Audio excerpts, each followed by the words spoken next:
Welcome back. Our hometowns are filled with diversity, and here on WZBJ 24, we like to highlight the diversity and cultures that we enjoy right here. And this weekend, the celebration of African cultures returns to the Star City for the third year in a row. To tell us all about the event, we are joined by Lisa Spencer, who is Executive Director of Local Colors. Good morning, Lisa. Good morning. It's so wonderful to be back. Yes, and you're just always a busy lady. You all do so much. And talk to me a little bit about what folks can expect this weekend. So a celebration of African cultures came about in 2022 as a collaboration with Community Arts Reach. And we wanted to really highlight African cultures. You know, there are a number of things that are done for the African American community, but African cultures are a little distinct.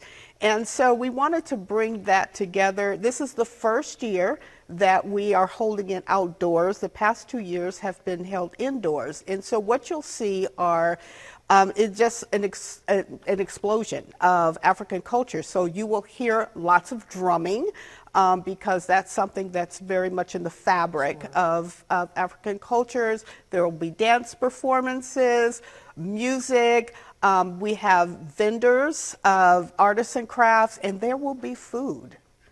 And that's a very important part of any event at all, as far as I'm concerned, is the food. We're looking at some great pictures from events of the past. And yeah, and we're talking off camera, food is such a unifier for people from, of course, all cultures. And it's such a great way to share culture, share who you are with the food. So we talk about African food. What are we talking about exactly? So there is a group. So we have two food vendors. One is Health Mission International, and they're from Sierra Leone.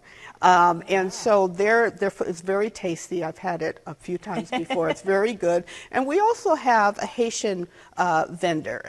She was at our Local Colors Festival, and the food is just very tasty. Hey, you know, as you know, Haiti, so it's not Africa, but the cuisine is really a derivative of what you would find in African cultures. So spicy, not spicy?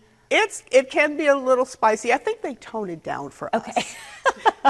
For those very sensitive palates, yeah. The food, obviously, you know, dancing is unifying. People are, you know, driving around Roanoke, they might hear the drumming sound. They know that something's going on. That's also a good way to pull people in, too, I would think. Yes, and I love seeing the vendors. One of the things that really struck me last year is that when you walked into the venue that we had, the event, it felt like you were in an African marketplace. You see, because as you know, in African cultures, there are so many vibrant colors, and so that's something that you will see right off the bat. Yes, and without, you know, leaving our continent, you can certainly experience what Africa is like on a large scale. Why are events like these so important for our community, do you think? Because it shows who's here.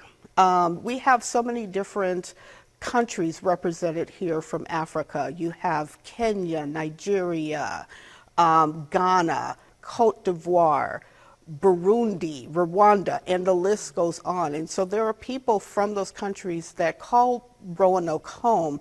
And so being able to do what Local Colors does, which is provide a welcoming place, a platform for people to share those cultural heritages. It really shows like these are your neighbors. That's right. These are neighbors, and it unites everybody. And that understanding is so important from events like these. Lisa, thank you so much for coming in today. We do have some information for you. As a reminder, the event is happening this Saturday, so mark your calendar now. It is from noon until 3 p.m. at Countryside Park. There will be performances, as Lisa mentioned, crafts, of course, food, and admission is free. Again, we appreciate you so much for coming in today. Thank you. For any reminders, you can head to our website at WDBJ7.com. All right, stay with us after the break. Brent's going to have your first alert hometown forecast.